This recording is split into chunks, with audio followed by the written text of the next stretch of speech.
Nagluto ko og beef sabaw. Din ako isang gi-pressure cook ang karne para humok.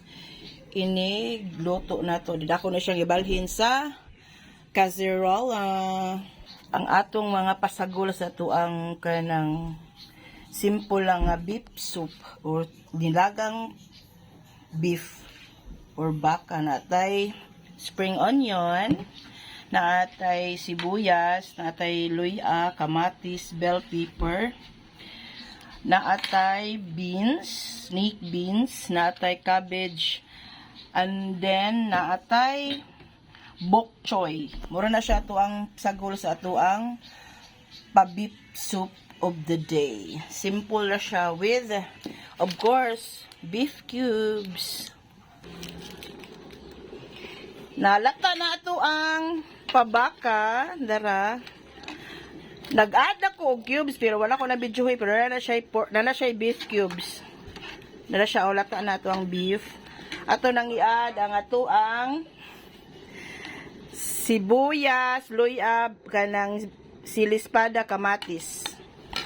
Then taod-taod ato ang i-add ang the rest nga ingredients nato. Mag-add ta og patis para lambi ang ato ang pasabaw. Dili daghanon kay maparat, maglisod na mo, mag-add sa tubig din.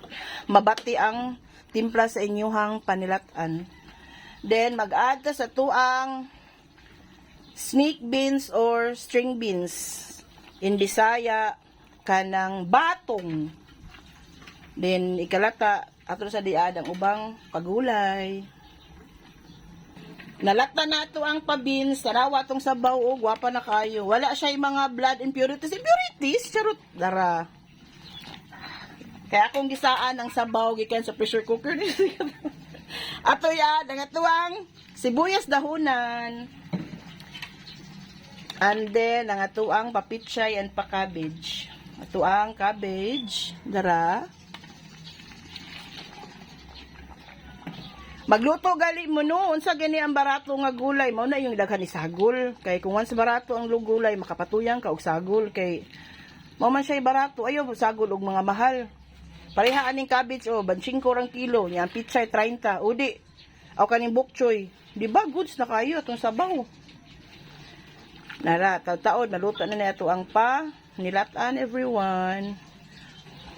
Kuani.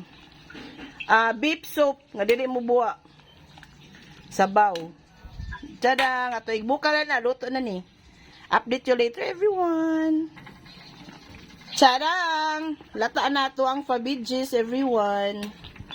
Dara o. Pa-healthy version sa ato ang beef sabaw. Pa-closer look. Dara siya.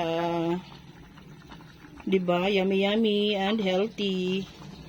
That's it everyone. Thanks for watching. See you sa next upload. Bye. Happy eating.